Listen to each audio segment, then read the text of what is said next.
महाराजा विराट लंकाधिपति राणा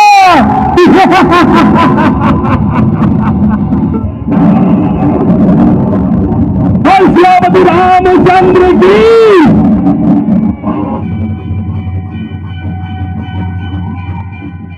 भारत नेपालको मजबुत धार्मिक सांस्कृतिक सम्बन्ध दर्शाउन सोमबार दिल्ली स्थित नेपाली राजदूतावासमा मर्यादा पुरुषोत्तम श्रीराम र माता सीताको स्वयंवरको नाटक मञ्चन गरिएको छ। दिल्लीको प्रसिद्ध रामायण नाटक मञ्चन गर्ने संस्था श्री धार्मिक लीला कमिटीले सयौं भारत नेपाल तथा विदेशी पाहुनाको उपस्थितिमा नेपालको जनकपुरमा भएको श्रीराम सीताको स्वयंवर नाटकका रूपमा मञ्चन गरेका हुन्। समारोहमा भारतका पूर्व गृहमन्त्री डाक्टर मुरली मनोहर जोशी प्रमुख अतिथि र भाजपाकी नेत्री एवं पूर्व विदेश राज्यमन्त्री मीनाक्षी लेखी, राजस्थानका विधानसभा अध्यक्ष वासुदेव देवनानी, भाजपा नेता एवं पूर्व केन्द्रीय मन्त्री शाहनवाज हुसैन लगायत विशिष्ट अतिथिका रूपमा उपस्थित रहनुभएको थियो। कार्यक्रममा भारत स्थित कयौं देशका राजदूत एवं कूटनीतिज्ञहरूको उपस्थिति रहेको थियो। झण्डै आधा घण्टा चलेको रामायणको महत्त्वपूर्ण अंश श्रीराम सीताको स्वयंवरको पौराणिक घटनालाई रामलीला कमिटीका कलाकारहरूले बडो चाखलाग्दो तरिकाले प्रस्तुत गरेका थिए। समारोहपछि हामीसँग कुरा गर्दै नेपाली राजदूतावासका कार्यवाहक राजदूत डाक्टर सुरेन्द्र थापाले सीता बिना रामायण र राम अधुरो हुने सन्देश दिन एवं राम र सीता एक अर्काको परिपूरक भए जस्तै हाम्रो सांस्कृतिक सम्बन्ध पनि एक अर्काको परिपूरक हुन् भन्ने सन्देश भारतीय एवं विदेशीहरूलाई दिनका लागि कार्यक्रम गरिएको बताउनुभयो। उहाँले नेपालको भूमि जनकपुरमा भएको राम सीताको स्वयंवरलाई नेपाली राजदूतावास दिल्ली स्थित आफ्नै भूमिमा देखाएको र यसले नेपाली राजदूतावासले लिएको उद्देश्य पूरा भएको पनि बताउनुभयो। नेपाल र भारतको बीचमा जुन सांस्कृतिक सम्बन्ध छ त्यसको बारेमा हामीले यहाँ कुरा गरिरहेका हुन्छौँ र नेपाल भारतको सम्बन्ध आजको होइन, धेरै अगाडिदेखिको हो, परापूर्व कालदेखिको भन्ने कुरा हामीले उहाँहरूलाई भनिरहेका हुन्छौँ भारतीय मित्रहरूलाई। र त्यही कुराहरू चाहिँ उजागर गर्नलाई भारतीय मित्र मात्र नभइकन विदेशी मित्रहरूलाई पनि आज हामीले यस कार्यक्रममा बोलाएका थियौँ। र यसमा चाहिँ रामायणमा सीता बिनाको रामायण चाहिँ अपुरो हुन्छ, सीता बिनाको रामायण अपुरो हुन्छ, सीता बिनाको राम अपुरा हुन्छन्।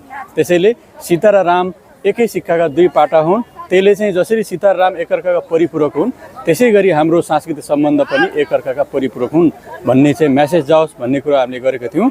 र त्यसमाथि सीताको भूमिकालाई हामीले देखाउन खोजिरहेका थियौँ, किनभने सीताको भूमिकामा पनि सीताको ठुलो योगदान छ, जुन उनको गुणहरू छ, परित्यागको गुणहरू छ, उहाँले जुन तपस्या गर्नुभएको छ लगायतका गुणहरू हामीले देखाउन खोज्दै थियौँ। र त्यो पूर्ण सम्पूर्ण एपिसोड उहाँको देखाउन सम्भव नभएको हुँदा जुन सीता स्वयंवर भन्ने एपिसोड जुन नेपालमा भएको थियो, नेपालको जनकपुरमा भएको थियो, त्यो सीता स्वयंवर नेपालमा भएको त्यो कुरा देखाउन खोज्यो। यो भारतमा रहेको नेपालको भूमि हो, यो राजदूतावासमा हामीले जनकपुर ठानेर यहाँका सीताको स्वयंवर हामीले हाम्रो भारतीय मित्रहरू तथा विदेशी मित्रहरूलाई देखाउँ। यसबाट हाम्रो सांस्कृतिक सम्बन्धको प्रगाढता झल्कियोस् भन्ने हामीले चाहेका थियौँ। एकदमै, किनभने हजुरले पनि देख्नुभयो यहाँ लगभग 500 जना मान्छेको उपस्थित थियो। त्यसमा मात्रै तपाईँको विभिन्न तपाईँको सांसदहरू पनि आउनुभएको थियो, माथिल्लो सदनका सांसदहरू तथा स्टेटका सांसदहरू पनि आउनुभएको थियो।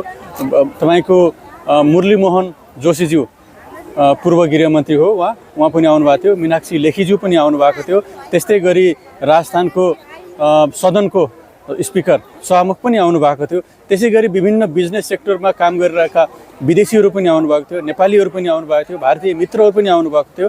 र सबैजनाले आजको यस कार्यक्रमको सराहना गर्नुभएको छ।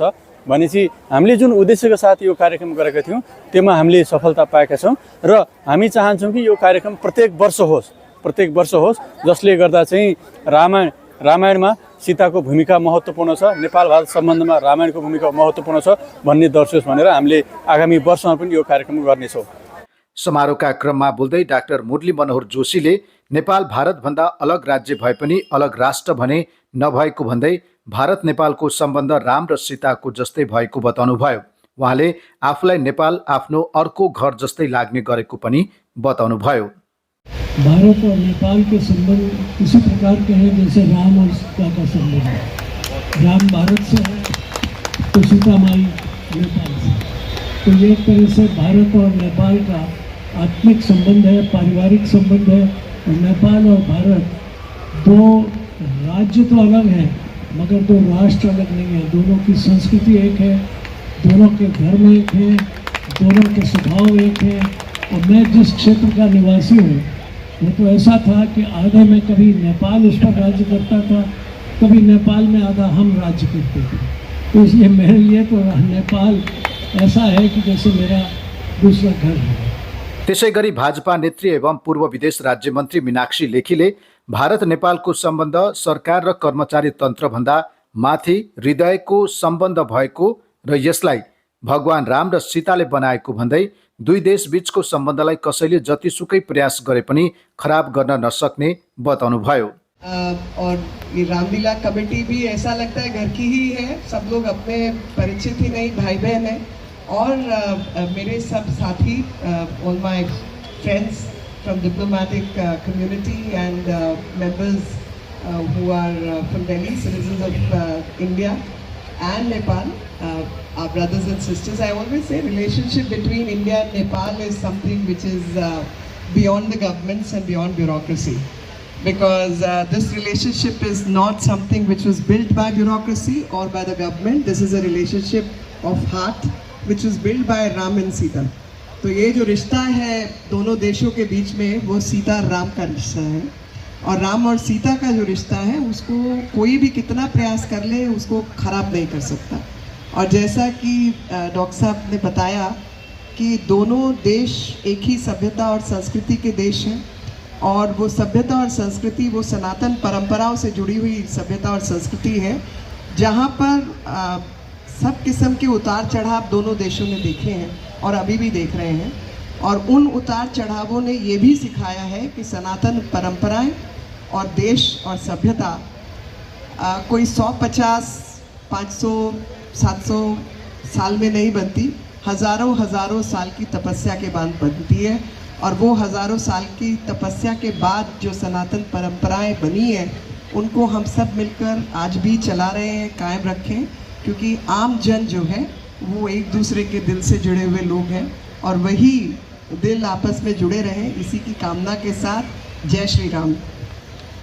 समारोहमा बोल्दै भारतका प्रसिद्ध हास्य कवि डाक्टर सुरेन्द्र शर्माले नेपाल देश भारतभन्दा पुरानो देश भएको भन्दै श्रीराम भन्दा धेरै योगदान सीताको भएको बताउँदै नेपालको प्रशंसा गरेका थिए। और हमारे बड़े भाई नेपाल के राजदूत को भी मैं प्रणाम करता हूं, क्योंकि वो मुल्क हमसे पहले करता है। लोग कहते हैं कि मैं राम से बेहतर, जो योगदान है सीता की नगरी के आप हैं, सीता के देश के हैं, मैं सीता को मानता हूं। बात अच्छी लगे तो आपकी तालियां चाहूंगा, क्योंकि राम ने आज्ञा का पालन किया था और सीता ने बलिदान किया था। प्रवासी नेपाली कयौं देशका राजदूत एवं भारतका अतिथिहरू उपस्थित रहेको यो कार्यक्रम सांस्कृतिक सम्बन्ध बढाउनका लागि महत्त्वपूर्ण भएको र हरेक वर्ष यस प्रकारका कार्यक्रम आयोजना गरिनुपर्ने त्यहाँ उपस्थित कयौं अतिथिहरूले बताएका थिए।